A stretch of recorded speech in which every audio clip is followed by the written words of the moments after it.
On the outer edge of the mid-rim, where mapped hyperspace lanes thinned into uncertainty and trade ships passed by without stopping, there existed a forgotten settlement carved into the windswept plains of Ord Vaxel. It was a world of dust and endurance, where the sky stretched endlessly above cracked terrain and the horizon shimmered under twin suns. Windstorms were frequent, sand finding its way into machinery, homes, and lungs alike. It was not a place for dreams. It was a place for survival. The settlement itself was little more than a scatter of prefabricated structures, reinforced with scavenged plating and held together by necessity. Rust-colored dust coated every surface. Moisture farms creaked in the distance, and power generators hummed unevenly, their energy output fluctuating with age and neglect. Among these structures stood a workshop that looked as though it had survived a war or perhaps several. Sheets of mismatched metal formed its outer walls, welded together in overlapping layers.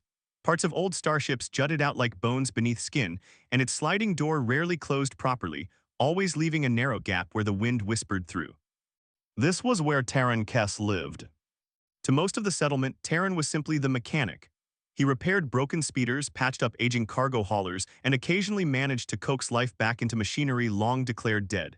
He charged less than he should, accepted barter as often as credits, and worked longer hours than anyone thought reasonable. People relied on him, but few truly saw him. They saw the grease-stained hands, the perpetually tired eyes, and the quiet manner of someone who preferred machines to conversation. They saw a man who had chosen to remain on a forgotten world instead of seeking better opportunities elsewhere.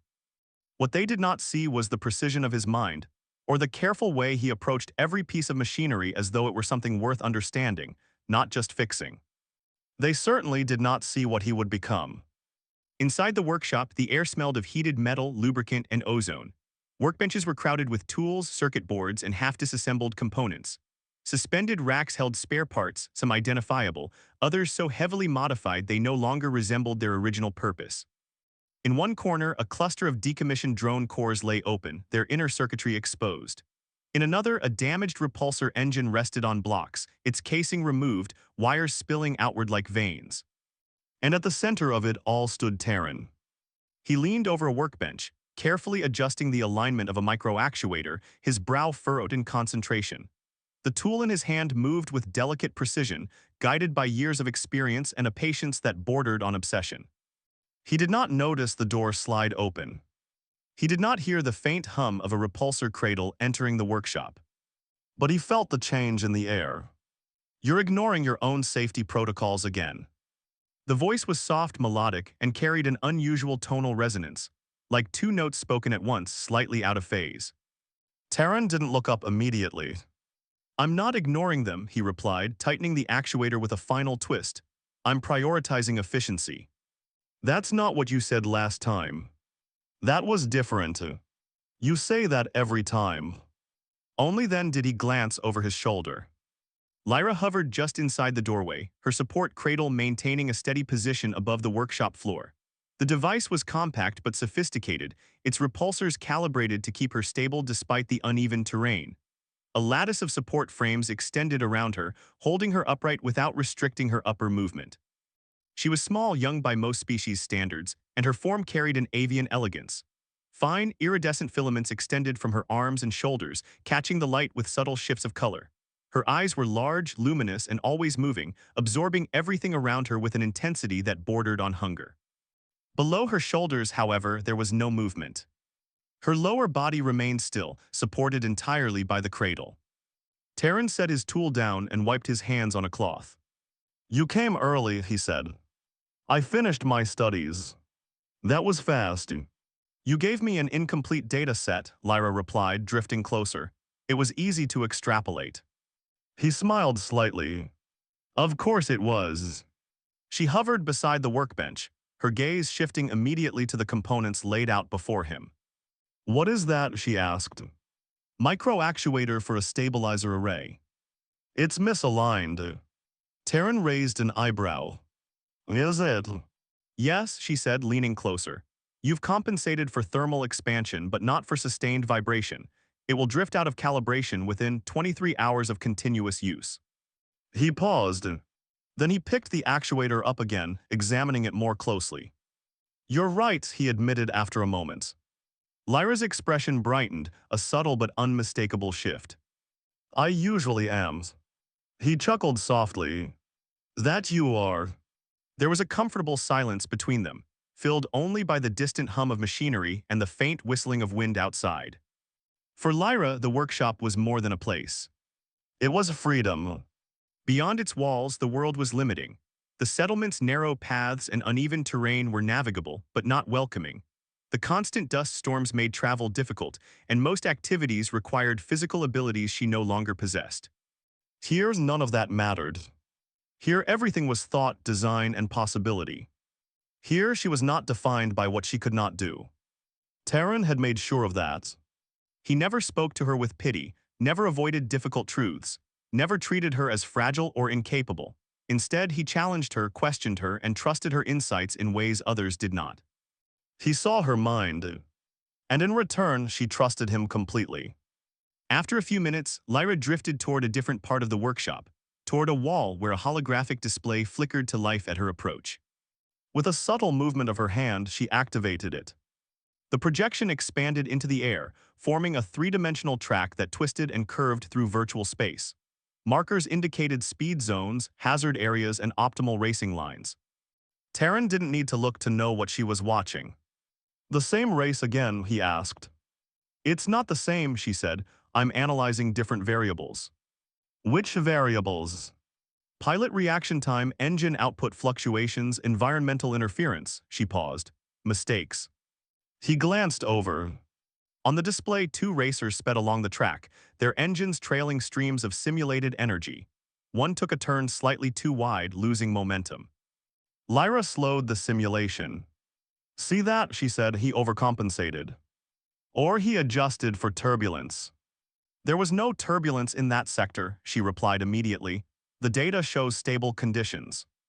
Terran walked over, folding his arms as he watched. So what would you have done, he asked. Lyra didn't answer immediately. Instead, she adjusted the simulation parameters. The racer's path shifted, the angle of entry into the turn tightening slightly. The exit vector changed, maintaining higher speed. I would have done that, she said. Terran studied the new trajectory. Then he nodded. Yeah, he said, you would have. Lyra's eyes remained fixed on the display. I could do it better, she said quietly. It wasn't the first time she had said it. Terran knew that. Everyone in the settlement did. It had become something of a refrain, spoken softly, almost to herself whenever she watched the races. But most people dismissed it. Podracing was one of the most dangerous sports in the galaxy. It demanded not just skill, but physical endurance, lightning-fast reflexes, and the ability to withstand extreme G-forces. Even experienced pilots risked their lives every time they entered a race. And Lyra could not even stand. To them, the idea was impossible. To Terran, it was a problem. And problems, he believed, were meant to be solved. He turned away from the display, his mind already working through possibilities. Neural interfaces, adaptive control systems, direct response engines. The pieces existed. They just had never been put together this way. He looked at Lyra, still focused on the simulation, her eyes alive with calculation and imagination. You're not wrong, he said. She glanced at him. What? You could do it better. She frowned slightly. You're just saying that. No, he said, I'm not. There was no hesitation in his voice. No doubt. For a moment, she didn't know how to respond. Most people responded to her dream with kindness or dismissal, sometimes both at once. They would smile, nod, and change the subject, or they would gently explain why it wasn't possible. Terran did neither. He simply accepted it, as though it were already true. What are you thinking, she asked. He hesitated.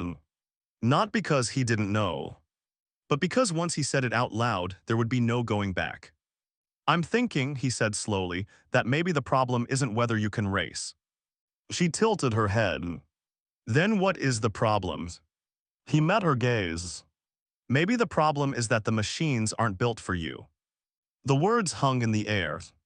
Lyra stared at him, her mind racing faster than any podracer ever could.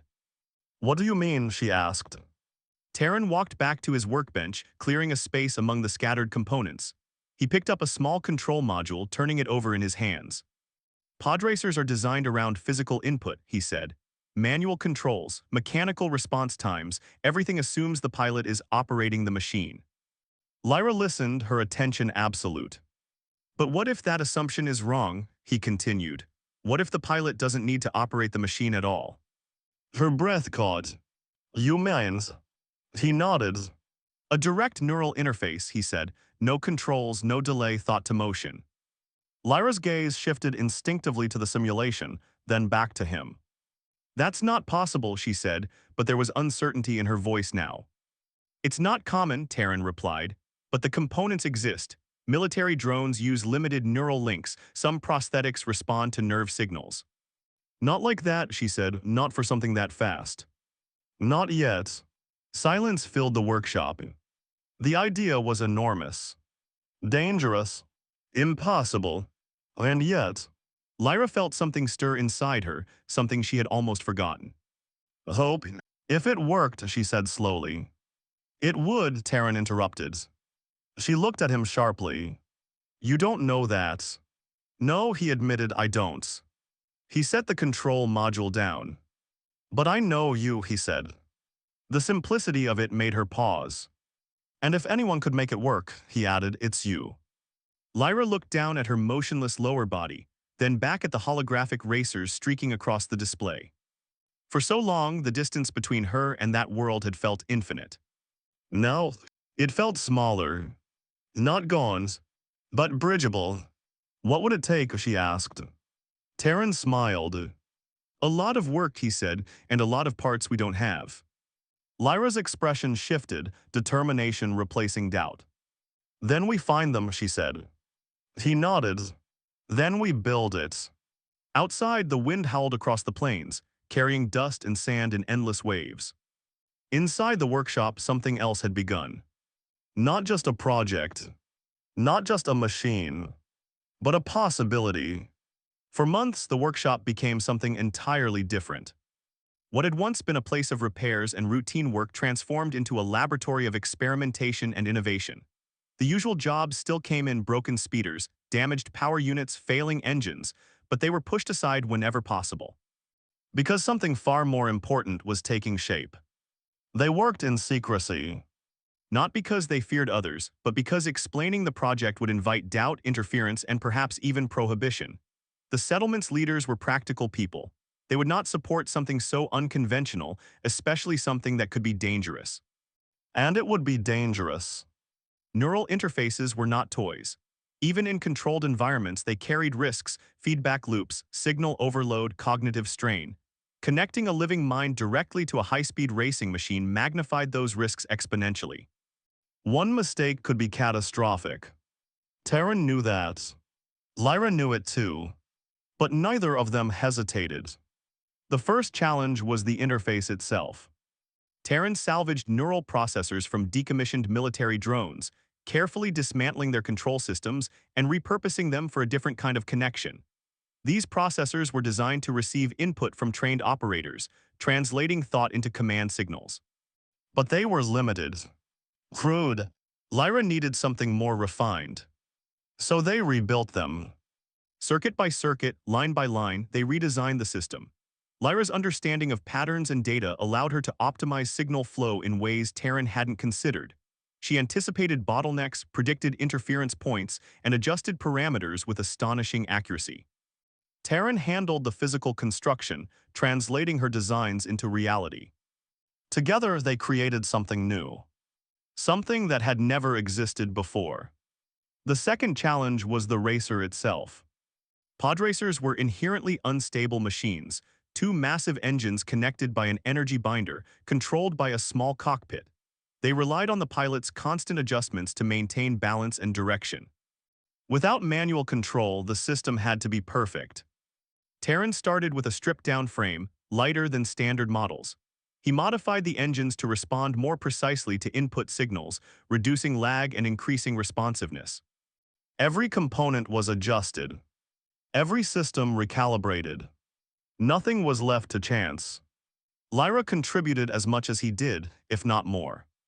She designed optimal engine configurations, calculated thrust ratios, and simulated countless race scenarios. Her mind processed variables faster than any computer Terran had ever used. She didn't just understand pod racing. She understood it completely. And slowly, piece by piece, the racer came together. It was sleek, elegant, unlike anything the settlement had ever seen.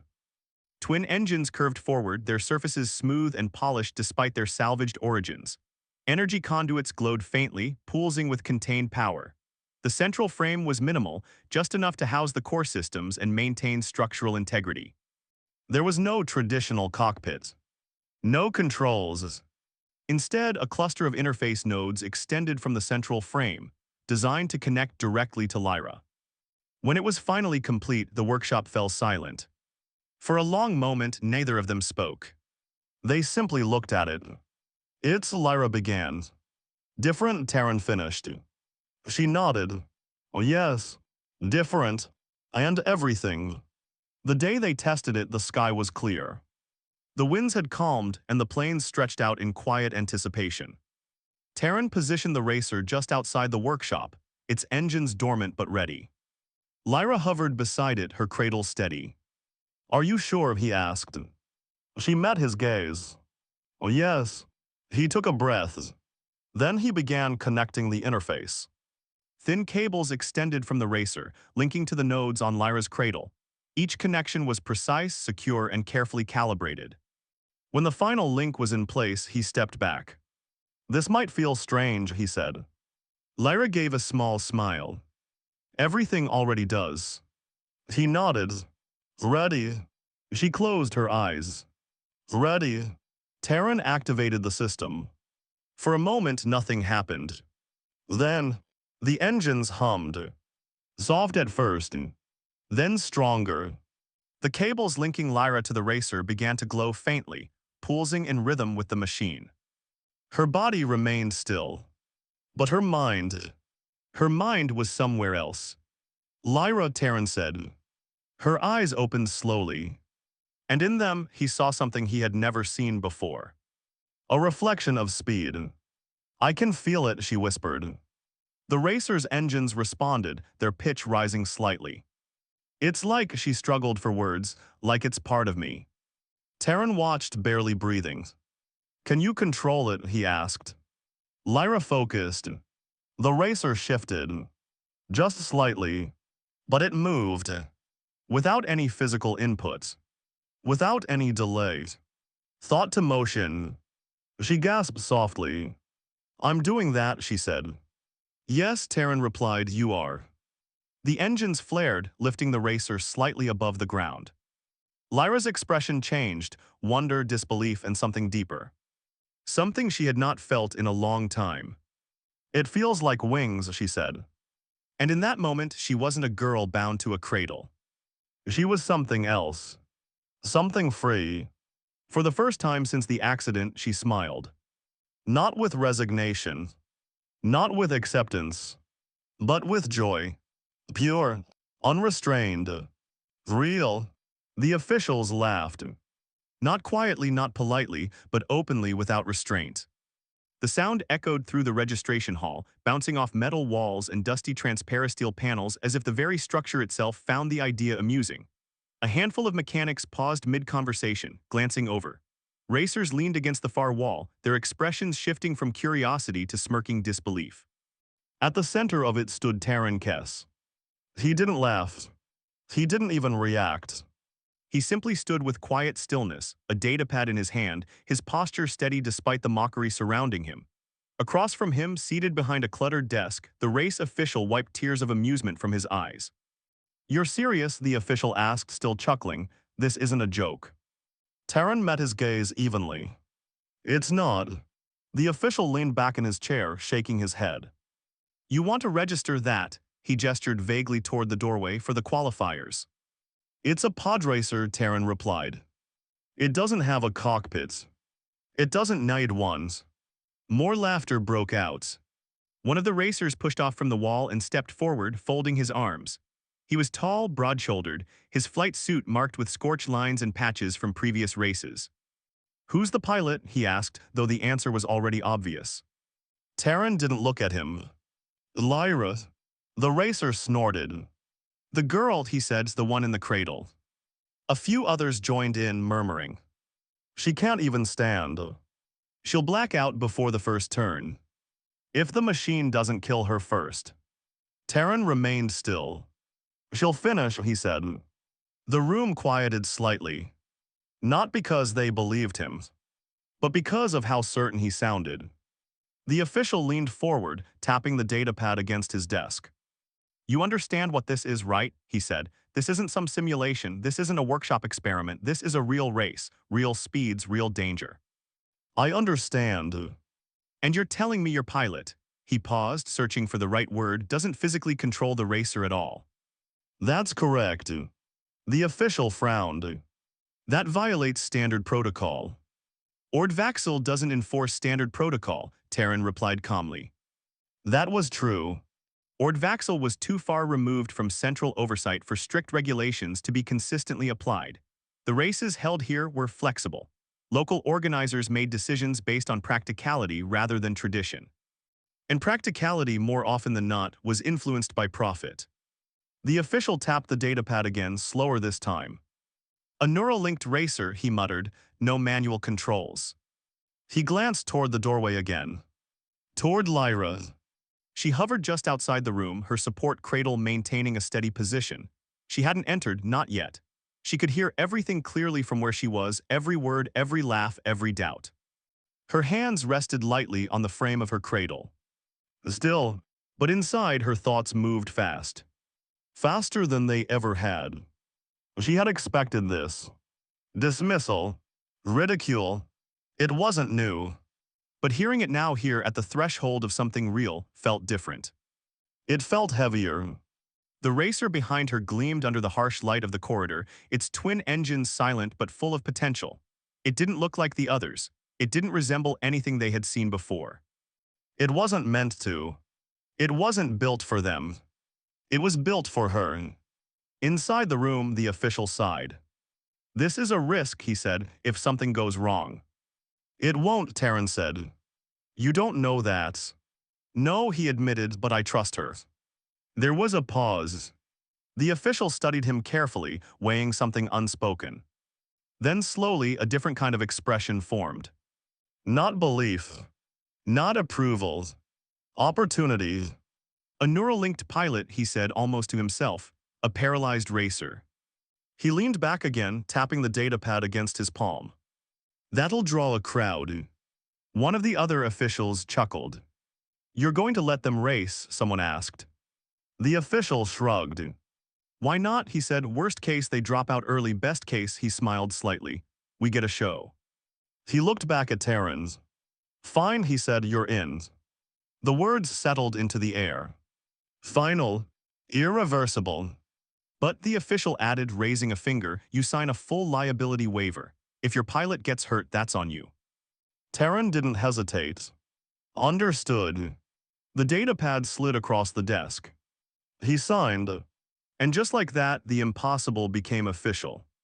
Outside, Lyra exhaled slowly. Not relief. Not yet. But something close. The day of the race arrived beneath twin suns that burned high in the sky, casting sharp shadows across the sprawling expanse of the track. The air shimmered with heat, and the wind carried fine grains of dust that coated everything in a thin, persistent layer. The racing grounds had transformed. What was once a quiet stretch of terrain had become a gathering point for spectators, traders, and opportunists.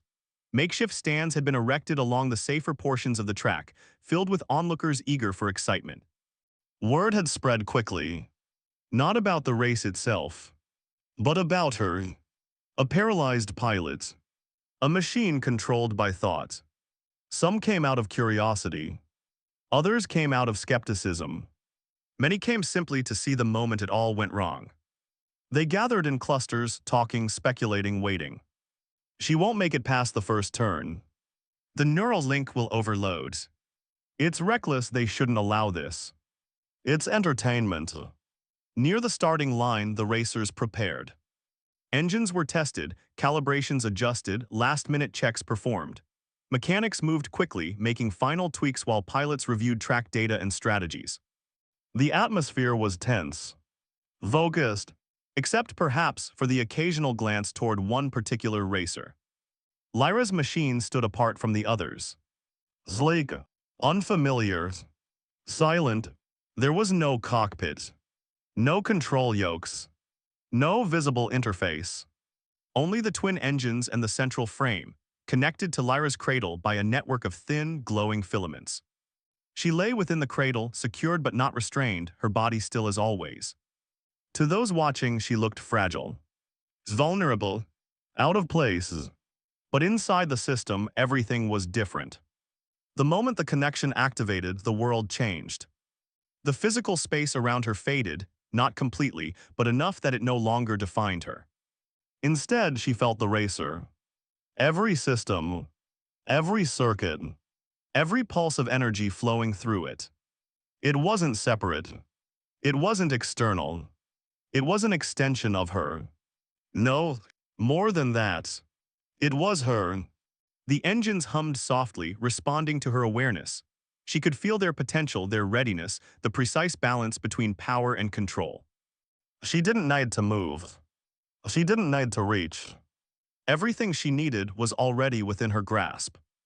Terran stood beside her, his expression calm but his attention sharp. He checked the connections one final time, his hands steady despite the weight of the moment. "Status?" he asked. "Stable," Lyra replied. Her voice was steady. "Clear? Any strain?"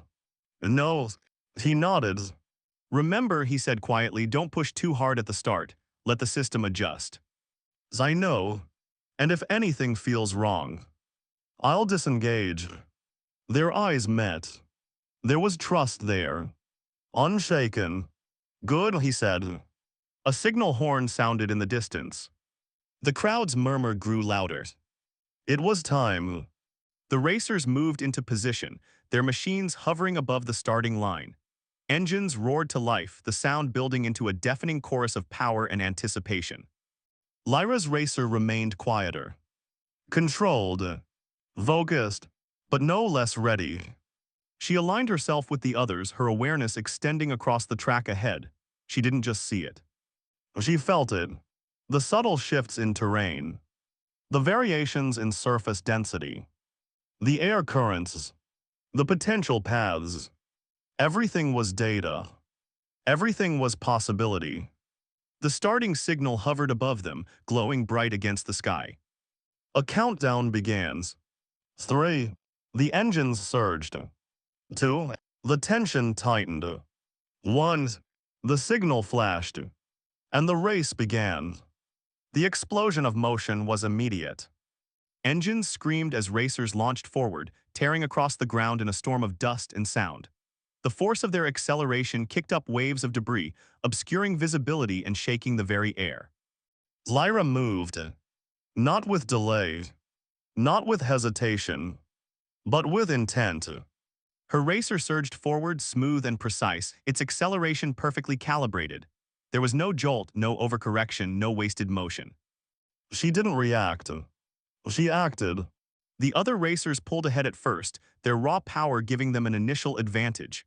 They pushed hard, fighting for position, their machines straining under the sudden demand. Lyra didn't chase them. She watched. She felt. And she understood. Their movements were predictable. Their patterns clear. She adjusted. A slight shift in thrust. A precise angle of approach. She moved through the chaos without being consumed by it. The first turn approached, a wide curve with uneven terrain that had thrown many racers off balance in previous events. They braced. They adjusted. They reacted. Lyra didn't. She had already accounted for it. Before she reached the turn, she had already moved through it in her mind. Her racer glided into the curve, its path perfect, its speed maintained. There was no drift, no loss of control. Just motion. Seamless. Effortless. She passed the first racer. Then another's. And another's. Gasps rippled through the crowd. What? How is she? That's not possible. But it was happening. Right in front of them. Lyra didn't hear them. Didn't say them. Her world was the track, the machine, the flow of motion. She wasn't controlling the Podracer. She was flying. Each movement was instinctive, immediate. There was no separation between thought and action, no delay to compensate for. She felt the terrain before she touched it. She adjusted before correction was needed. She moved not with reaction but with anticipation. One by one, the racers fell behind. Some tried to match her. They pushed harder, forcing their machines beyond safe limits. Engines screamed in protest, systems strained, control faltered. They couldn't keep up. Because they were still pilots. And she was something else. By the midpoint of the race, only a few remained ahead of her. Then two. Then one. The final rivals. He was experienced, skilled, a champion of the local circuits. His racer was heavily modified, its engines tuned for maximum output, its frame reinforced for high-speed stability. He saw her coming, and he pushed harder. The distance between them shrank. He weaved, taking aggressive lines, forcing her to adapt to react. But she didn't react. She adapted before he moved. Every shift he made, she anticipated. Every attempt to shake her, she countered. The final stretch approached, a straightaway with minor variations in elevation, where raw speed often determined the outcome. He surged forward, engines screaming, pushing everything he had into one final burst. Lyra followed, not with forces, but with precision. She felt the limits of her machine, and she didn't exceed them. She used them. Every ounce of power was directed exactly where it was needed. No more, no less. The gap closed. Closer, closer. Then, she moved. A slight adjustment. A perfect line. A maneuver so precise it seemed unreal. She slipped past him, effortlessly, and crossed the finish line first. For a moment, there was nothing. No sound. No movement. Just silence. Then, the crowd erupted. Cheers, shouts, disbelief. Terran stood at the edge of the track, unable to move, his mind struggling to catch up with what he had just witnessed. She had done it.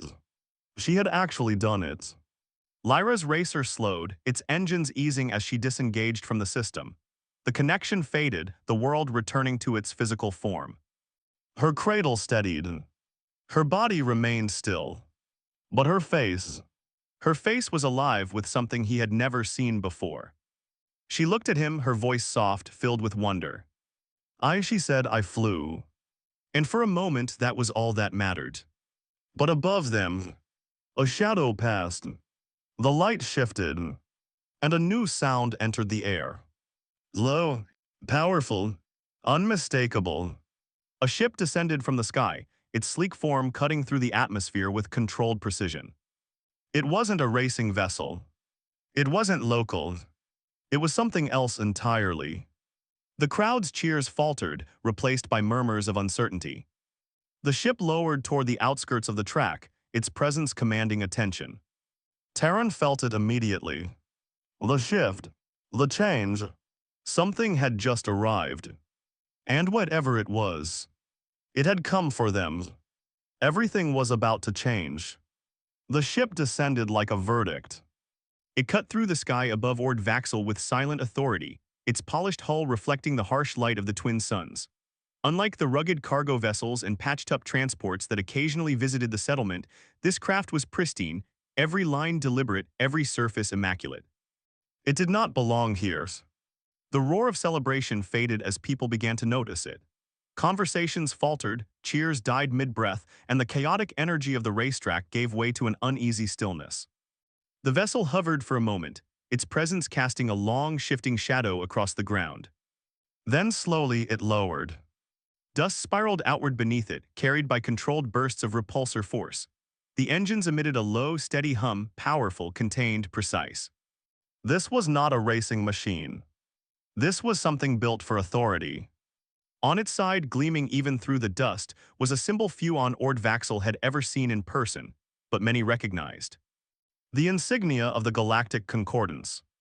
a governing body that existed far beyond the reach of this forgotten world. A power that shaped systems, controlled trade routes, enforced law where it chose to, and ignored places like Vaxel when it did not. And yet, it had come. For a long moment, no one moved. Then the ship's ramp extended with a soft mechanical hiss, unfolding smoothly until it touched the ground. A figure emerged, tall, composed, wrapped in ceremonial robes that flowed with measured elegance despite the persistent wind. The fabric was layered and intricately designed, marked with subtle patterns that indicated status, rank, and affiliation. The envoy did not hurry. Each step down the ramp was deliberate, controlled, as though the very act of walking among them was an extension of his authority. His face was calm, but his eyes were sharp, assessing, calculating, taking everything in. I am Envoy Saren Val, he announced, his voice carrying clearly across the now silent crowd. I have come on behalf of the Concordance. The words settled heavily. People shifted, glancing at one another. Some stepped back. Others stood frozen, unsure of how to react. Because when something like this arrived on a world like theirs, it was never without reason. And it was rarely good. Near the track, Terran Kess felt the change immediately. Not just in the air, but in the way people moved. In the way the atmosphere tightened, as though the world itself was holding its breath. He turned toward the ship, his expression hardening slightly. He had seen vessels like that before. Not here, not on Vaxel, but elsewhere, long ago, and he knew what they meant. Trouble. Lyra followed his gaze. Through the fatting neural link, her awareness shifted back fully into her physical body. The exhilaration of the race still lingered, echoes of speed and motion, but now it was being replaced by something else. Something colder. She studied the figure descending from the ship, her luminous eyes narrowing slightly. Who is that? She asked quietly. Terran didn't answer immediately. Because he already knew. And he didn't like it. The envoy reached the base of the ramp and paused, allowing the silence to stretch just long enough to assert control. Then he began to walk. Not toward the officials. Not toward the crowd. But toward them. Terran stepped forward instinctively, positioning himself between Lyra and the approaching figure. It wasn't a conscious decision. It was immediate. Protective. Lyra noticed. She said nothing. Saren Val stopped a short distance away, his gaze shifting from Terran to Lyra and then briefly to the racer. He took it all in. The machine. The connections. The girl. The man who stood in front of her. Every detail mattered. What do you want? Terran asked. There was no deference in his tone. No attempt at politeness. Just a question. Direct. Saren's eyes returned to him, calm but unreadable. Then slowly he spoke. That machine, he said, his voice softer now but no less commanding, is not merely innovative. He gestured slightly toward the Podracer. It is revolutionary. The word hung in the air. Lyra felt it more than she understood it. Revolutionary. Not just new. Not just impressive. Something that changed everything. Saren took another step forward, his attention returning to the racer. I observed the race, he continued. Every movement, every adjustment, every decision. His gaze shifted to Lyra. You were not piloting the machine, he said. You were the machines. Lyra met his gaze, unflinching. Yes, she said. There was no hesitation. No uncertainty. Just the truth. Saren studied her for a moment longer, as though measuring something beyond words. Then he nodded, almost imperceptibly. As I thought. He turned his attention back to Terran. Neural-linked control systems of this level are rare, he said, even within the Concordance's most advanced divisions. Terran remained silent. Saren continued. What you have created here extends far beyond racing, he said. This is not merely a sport innovation, it is a paradigm shift. He began to pace slowly, his hands clasped behind his back. Consider the implications, he said. Direct neural interfaces with zero-latency response, perfect synchronization between operator and machine. He glanced at the crowd, then back to them. Entire fleets could be controlled with unprecedented precision, he said. Combat response times reduced to the limits of cognition, coordination at a level previously thought impossible. Lyra felt something tighten in her chest. She didn't like where this was going. Transportation systems could be revolutionized, Saren continued. Medical rehabilitation could be transformed. Individuals with physical limitations could regain capabilities once lost. For a brief moment, his tone softened. Lives could be changed. Lyra almost believed him. Almost. But then, and of course, he added, strategic applications would be significant. There it was. The truth beneath the promise. Terran's jaw tightened slightly. He had heard this before. Different words. Same meaning. Saren stopped packing and faced them fully. The Concordance recognizes the value of your work, he said, and we intend to ensure it is developed to its fullest potential. Lyra's fingers tightened slightly against the frame of her cradle. We, she asked. Saren inclined his head. Oh, yes. There was no ambiguity in the words. Terran spoke. What does that mean, he asked. Saren's expression remained composed. It means, he said, that we are prepared to offer you resources beyond imagination. He extended one hand slightly, as though presenting something invisible. Facilities equipped with the most advanced technology available, funding to support unlimited research and development, access to data, materials, and expertise far beyond what this world can provide. He paused, then added, protection. The word carried weight. Your work will attract attention, Saren said. It already has. Not all of that attention will be benevolent. His gaze sharpened slightly. The Concordance can ensure your safety, your stability, your future. For a moment, silence returned. Terran felt the pull of it. Because everything Saren was offering was everything he had ever needed. No more scavenging for parts. No more limitations.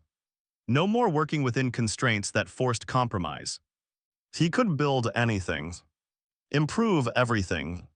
Take what they had created and push it further than he had ever imagined. He could give Lyra more. Better systems.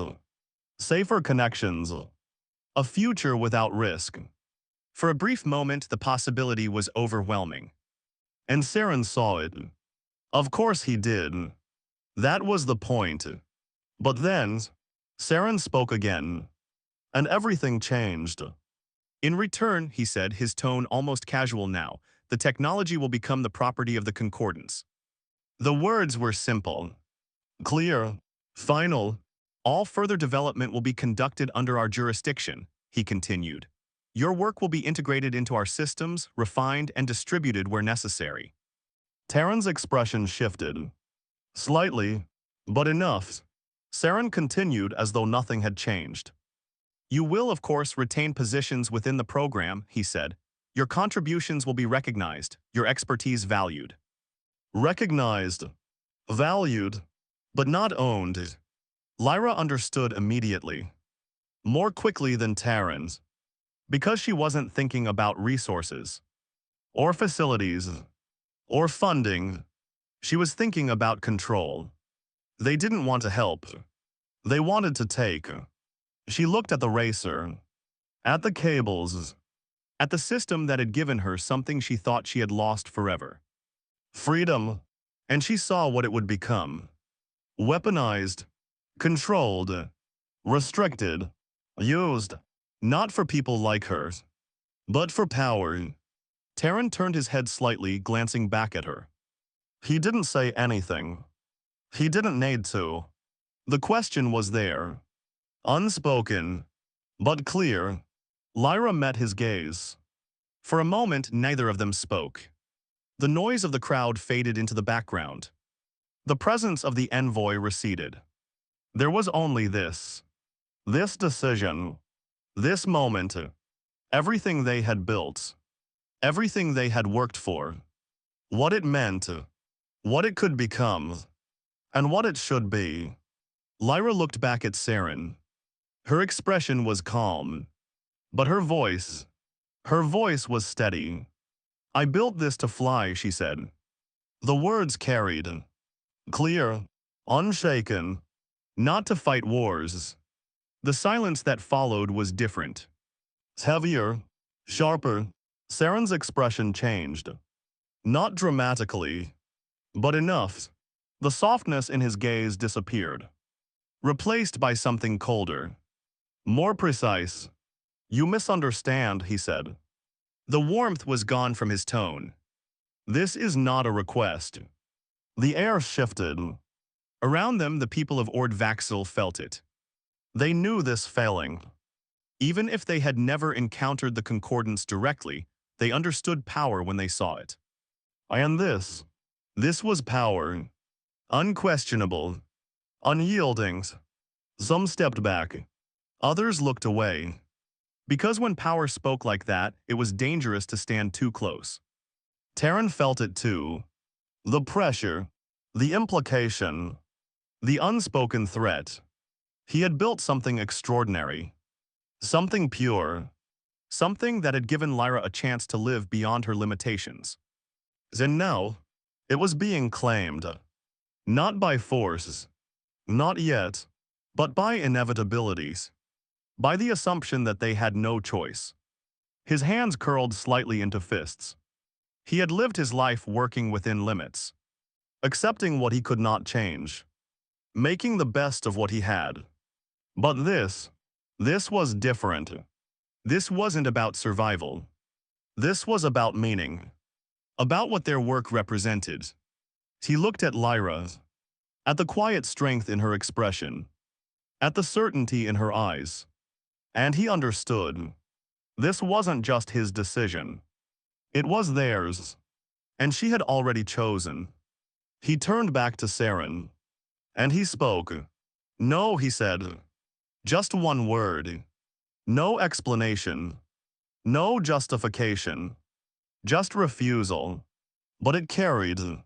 Across the silence. Through the tension. Into the space between them. Saren did not react immediately. He simply stood there, studying Terran with that same sharp, calculating gaze. As though reassessing. Recalculating. Determining whether this was resistance. Or defiance. Finally, he smiled. A small, controlled expression. But there was no warmth in it. Very well, he said. The words were calm. Measured. But something beneath them had shifted. We will revisit this discussion. Not if. Not perhaps. Will. He turned away, his robes shifting with the movement, and began walking back toward the ship. The tension did not release. Not yet. It followed him. Lingering. Like a shadow. The ramp lifted. The engines hummed. And the cruiser rose. Slowly at first. Then faster. Until it was once again a distant shape against the sky. But even as it disappeared, the feeling remained. Because something had changed. Irreversibly. Lyra watched the horizon where the ship had vanished. Her mind was no longer filled with the exhilaration of the race. Or the wonder of flight. No, it was focused. Sharp. Aware. They had been seen. Not just by the crowd. Not just by the racers. But by something far larger. And that meant something else. They would not be left alone. Not anymore. She looked at Terran. He was still watching the sky, his expression unreadable. Do you think they'll come back, she asked. He didn't hesitate. Yes, he said. There was no doubt. Only certainty. Lyra nodded slowly. Then she turned her gaze back to the racer. To the machine that had changed everything. For the first time, she didn't just see it as a way to race. Or a way to fly. She saw it as something that needed to be protected. Defended. Not just for herself. But for what it meant. For what it could be.